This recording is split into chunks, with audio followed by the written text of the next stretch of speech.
اپنے قریبی اور بھروسے کے قابل دوستوں کو گواہوں میں شامل کرنا پڑا تھا۔ یہ سب کرتے اس کو کتنا آکورڈ لگا وہ بتا نہیں سکتا تھا، جیسے تیسے کر کے ان کو قائل کیا تھا۔ کچھ دیر بعد ان کا نکاح ہو گیا تھا، اس کے دوست چلے گئے تھے۔ اس کے بعد ان گارڈز کی اچھی کلاس لی تھی، انہیں کہا تھا کہ دادا جان کو کچھ بھی بتانے کی ضرورت نہیں، وہ خود ان سے بات کر لے گا۔ انہوں نے بھی حامی بھر لی تھی اور دادا جان کے وفادار تھے، اس لیے اس کو سختی کرنی پڑی تھی۔ تھوڑی دیر بعد اس نے اپنے قدم کمرے کی جانب بڑھا دیے۔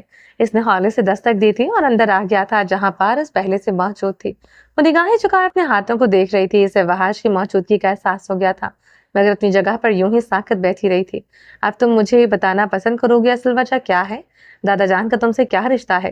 اس نے بنا تمہید باندھے کہا تھا۔ وہ جاننا چاہ رہا تھا جس کی وجہ سے سب ہو رہا تھا۔ اس نے کچھ دیر انتظار کیا تھا، اس نے کوئی جواب نہیں دیا۔ پارس، میں تم سے پوچھ رہا ہوں۔ وہ سنجیدگی سے دوبارہ گویا ہوا تھا، تم ٹھیک ہو؟ مسلسل ایک پوزیشن میں بیٹھی دیکھ کر اس نے پریشانی سے پوچھا تھا۔ ہاں، سر ہلاتے کہا۔ میں تم سے کچھ پوچھ رہا ہوں، جواب تو مجھے۔ آپ اپنے دادا جان سے پوچھ لیں، ان کے پاس ہے ان سوالوں کے جواب۔ نکاہت سے اس نے دادا جان پر زور دیتے کہا تھا۔ اور تم نہیں بتاؤ گی؟ بھویں میں اچکا کر استفسار کیا۔ میں اس کا سر بہت بھاری ہو رہا تھا، کسی بھی سوال کا جواب دینے سے قاصر تھے۔ سر میں اٹھنے والی تکلیف سے اس نے سر آہستہ سے سر کو جنبش دینے لگی تھی۔ تکلیف اس کے چہرے سے صاف ظاہر ہو رہی تھی، آواز میں نمی درائی تھی، اس کے چہرے پر ابھی بھی سرخی کے واضح نشان تھے۔ اسے شرمندگی ہوئی تھی اس کی حالت دیکھ کر، جس کا وہ بھی خود بھی ذمہ دار تھا۔ پارس، تم ٹھیک ہو؟ اس نے آگے بڑھ کر کہا تھا اور جلدی سے گلاس میں پانی ڈال کر اسے پکڑا دیا تھا۔ اسے پیو۔ اس کو احساس ہوا تھا کہ اس وقت کوئی بھی بات کرنا مناسب نہیں ہے، اس لیے وہ خاموش ہو گیا تھا۔ میں تمہارے لیے کچھ لے کر آتا ہوں کہہ کر نیچے آ گیا تھا۔ وہ یقیناً کل رات سے بھوکی تھی، اور پھر جو کچھ ہوا تھا اس کی طبیعت کافی خراب لگ رہی تھی۔ اس نے انڈا اور ٹوسٹ کے ساتھ دودھ کا گلاس لیا اور ساتھ پین کلر بھی رکھ لی تھی۔ فی الحال کے لیے اس کو یہی بہتر لگا تھا، جلدی سے یہ سب ختم کرو اور پھر میڈیسن لے لینا۔ اس کے سامنے رکھتے کہا تھا، مجھے کچھ نہیں کھانا، میں ٹھیک ہوں۔ نکاہت بھری آواز سے کہنا چاہا تھا، نظر آ رہا ہے مجھے، بیکار کی ضد چھوڑو اور جلدی سے ختم کرو، تحکمانہ انداز میں کہا تھا۔ سر میں ہونے والی تکلیف سے وہ نڈھال ہو گئی تھی، اب تو کلائی میں پین ہونے لگی تھی، اس لیے اس نے ٹرے کی جانب ہاتھ بڑھا کر آہستہ سے کھانے لگی تھی۔ وہ آج دوسرے صوفے پر جا کر بیٹھ گیا تھا، وہ اسی کی جانب دیکھ رہا تھا جو زبردستی کھانے پر مجبور ہو گئی تھی، وہ جس کے بارے میں بھی کبھی سوچا نہیں تھا۔ وہ اس کی بیوی بن گئی تھی، اس کے وہم و گمان میں بھی نہیں تھا یہ سب اس کے ساتھ ہوگا، وہ اس کو مجبوری میں اس کے نکاح کرنا پڑے گا۔ حالات ہی کچھ ایسے ہو گئے تھے کہ اس کو یہ سب کرنا پڑا تھا۔ اس کے چہرے کے خد و خال پر غور کرنے لگا تھا۔ پہلی بار اس نے کسی اور احساس سے دیکھا تھا جو ایک لمحے کے لیے اسے اچھا لگا تھا، جو وہ کچھ سمجھ نہیں پایا تھا، اس لیے اس نے رشتے کے بن جانے کا اثر تھا یا کچھ اور، وہ آگے سوچنا بھی نہیں چاہتا تھا۔ اس نے میڈیسن لیتے اس کی جانب دیکھا تھا تو اس نے نظریں چرا لی تھی۔ Take it easy and don't feel uncomfortable. اس نے ٹرے کو اٹھا کر سائڈ پر رکھا تھا اور سنجیدگی سے کہا، کمبل کھول دیا اور بیڈ کے کونے سے اپنا سرہانہ اٹھا کر اس کو دیا، جبکہ پارس اس کی کارروائی دیکھ کر جذب بذب کا شکار ہو رہی تھی۔ میں باہر ہوں، جب دادا جان آئیں گے اس کے بعد دیکھتے ہیں کیا کرنا ہے، کہہ کر باہر آ گیا تھا اور سرد آہ خارج کی تھی۔ لان میں آ کر ٹہلنے لگا تھا۔ صبح کے آثار ظاہر ہونے لگے تھے، رات بارش ہونے کی وجہ سے دن نکھرا نکھرا اور صبح ٹھنڈی تھی۔ وہ آنے والے وقت کے بارے میں سوچ رہا تھا، دادا جان کا رد عمل اور گھر والوں کو کیا جواب دے گا، پارس کی حقیقت کیا ہوگی، وہ مسلسل اس بارے میں سوچ رہا تھا۔ شہباز صاحب کا فون آیا تھا، وہ تھوڑی دیر میں وہاں پہنچ جائیں گے۔ وہ لاؤنج میں جا کر ان کا انتظار کرنے لگا تھا۔ 1 گھنٹے کے بعد ان کی آمد ہوئی۔ وحاش نے آنکھیں انہیں سلام کیا تھا، جواب دینے کے ساتھ وہ ادھر ادھر دیکھنے لگے تھے۔ متلاشی نظروں سے وہ سمجھ گیا تھا کہ وہ ایسا کیوں کر رہے ہیں۔ دادا جان، آپ بیٹھیں، میں آپ کے لیے وہ لڑکی کہاں ہے؟ انہوں نے ہاتھ کے اشارے سے اشارہ کرتے منع کیا تھا۔ مجھے صبح ہی ملازم نے آ کر بتایا، ورنہ میں رات کو آ جاتا۔ کہاں ہے وہ لڑکی؟ جی وہ اوپر کمرے میں ہے۔ اپنے اعصاب نارمل کرتے بولا تھا، اس کے گھر والوں کے بارے میں معلوم تو کر لیا ہوگا؟ انہوں نے استفہامی انداز میں پوچھا۔ وہ دراصل دادا جان، اس کی طبیعت بہت خراب تھی تو وہ کچھ بھی بتانے سے قاصر تھا۔ وہ بہت سوچ سمجھ کر لفظوں کا انتخاب کر رہا تھا، تبھی انہوں نے درمیان میں ٹوک دیا تھا۔ کیا ہوا ہے اس لڑکی کو؟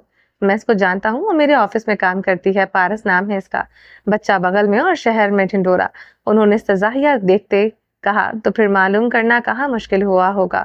انہوں نے اپنے قدم اور اوپر سیڑھیوں کی جانب بڑھاتے پوچھا۔ جی وہ سب بتانے کو تیار نہیں ہے، اس کے ساتھ چلتے کہا تھا۔ کیا مطلب بتانے کو تیار نہیں ہے؟ اس کو نہ صرف بتانا ہوگا بلکہ اس کے والدین خود آئیں گے ہمارے پاس، ابھی تو بہت سے حساب باقی ہیں۔ اس نے تو کچھ نہیں بتایا مگر دادا جان ایسی کیا وجہ تھی کہ یہ انتہائی قدم اٹھانا پڑا؟ کیا سب کرنا ضروری تھا اس کے ساتھ؟ کوئی اور راستہ بھی مل جاتا مگر اس کو یہاں زبردستی لانا۔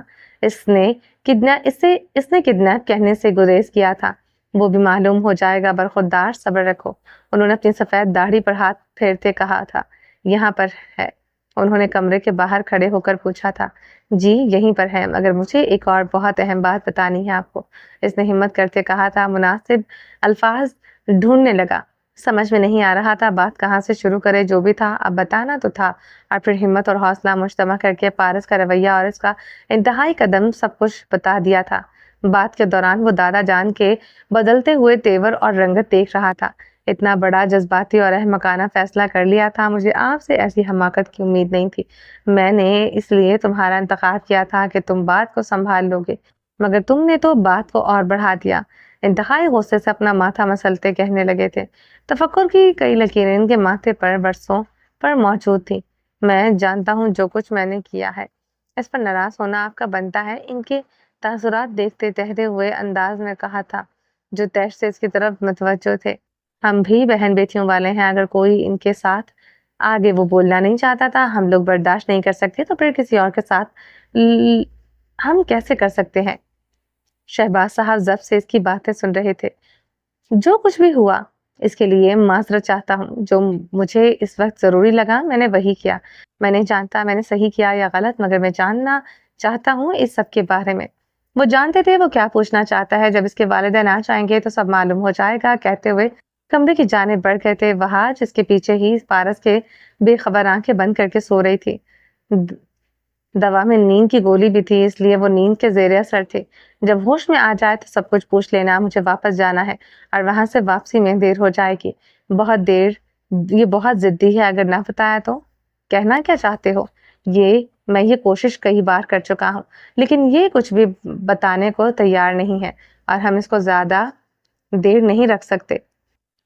مجھے ڈر ہے کہ وہ خود کو نقصان نہ پہنچا لے، وہ پہلے بھی یہ کوشش کر چکی ہے۔ مجھے جذباتی لڑکی لگتی ہے، مجھے افسوس ہے کہ تم نے جلد بازی میں بہت غلط قدم اٹھا لیا ہے، اور یہ بات صرف کاغذی نکاح تک رہنا چاہیے۔ انہوں نے پارس کی جانب دیکھتے ہوئے کہا تھا، ایک خوبصورت لڑکی تھی اور وہ نہیں چاہتے تھے کہ اس کا پوتا اس کی طرف مائل ہو۔ تو پارس کا کیا کرنا ہے اب؟ اس کو گھر چھوڑ دوں یا ابھی یہیں پر رکھنا ہے؟ انہوں نے ہنکار بھرتے پرسوچ انداز میں کہا تھا۔ اگر یہ گھر جانے پر آمادہ ہو جاتی ہے تو معلوم کرنا مشکل نہیں، لیکن اگر یہ اپنی ضد پر اڑی رہے تو اسے گھر لے جانا۔ گھر؟ اس نے اچنبھے سے استفسار کیا۔ وہاں سب کو کیا جواب دوں گا؟ فی الحال اس نکاح کے بارے میں کسی کو بھی بتانے کی ضرورت نہیں ہے۔ دیکھتے ہیں کیا کرنا ہے اس کا، تم سنبھال لینا سب، انہوں نے حتمی انداز میں کہا تھا۔ وہاں تھوڑی دیر اور ٹھہرے تھے اور گاؤں کے لیے روانہ ہو گئے تھے۔ ان کے جانے کے بعد وہ شش و پنج میں مبتلا ہو گیا تھا۔ کمرے میں موجود صوفے پر آڑے ترچھے انداز میں لیٹ گیا تو ذہن لامحدود سوچوں کا اماج کا بن گیا تھا۔ وہ پارس کو اکیلے چھوڑنے کا رسک نہیں لے سکتا تھا، اس لیے وہی صوفے کی پشت سے ٹیک لگا کر خود کو پرسکون رکھنے کی کوشش کرنے لگا۔ وہیں لیٹے لیٹے وہ جلد نیند کی آغوش میں چلا گیا تھا۔ 1.5 گھنٹے کی نیند لی تھی اور پھر اس کو یہاں آنا پڑ گیا تھا۔ اس کو آرام دہ حالت میں دیکھ کر اس کے دل کو بھی تسلی ہوئی تھی۔ جیسے ہی وہ دوا کا اثر کم ہوا، اس کا ذہن بیدار ہونے لگا تھا۔ جو کچھ ہوا تھا وہ سب ذہن میں آنے لگا تھا۔ اسے عمر اور دادی کا خیال آیا تو وہ ہڑبڑا کر اپنی جگہ سے اٹھ بیٹھی تھی۔ سر میں درد کی ہلکی سی لہر اٹھی تھی جسے اس نے نظر انداز کیا اور کمرے کو دیکھا تھا۔ کمرہ مکمل روشن تھا، کھڑکیوں سے روشنی آ رہی تھی، اے سی آن تھا۔ اس نے گھڑی کی جانب دیکھا تھا جو دوپہر ہونے کا پتہ دے رہی تھی۔ سامنے صوفے پر آڑے ترچھے انداز میں وہ ہاتھ سو رہا تھا۔ اس نے ایک نظر سرد نظر اس پر ڈالی تھی، اپنا دوپٹہ اٹھایا اور کمبل سائڈ پر کیا۔ چلتی ہوئی واش روم میں گھس گئی تھی۔ واش روم کا دروازہ اتنی زور سے مارا تھا کہ اس کی آواز پر وحاش کی آنکھ کھل گئی تھی۔ وہ جلدی سے اٹھ کر بیٹھ گیا۔ بیڈ خالی تھا اور واش روم کا دروازہ بند۔ وہ وہیں ٹہلنے لگا۔ کچھ دیر بعد وہ باہر آئی تو وحاش وہی کمرے میں چکر لگا رہا تھا۔ نیند پوری نہ ہونے سے اس کی آنکھیں سرخ ہو رہی تھی۔ طبیعت کیسی ہے؟ آپ کو کیسی لگ رہی ہوں؟ اس نے سرد مہری سے جواب دیا۔ اس کے یوں کہنے سے اس کی جانب دیکھا تھا۔ وہ اسے نڈھال اور کمزور سی لگی تھی، ماتھے پر سوجن تھی اور کپڑوں پر خون کے کئی نشان پڑے تھے۔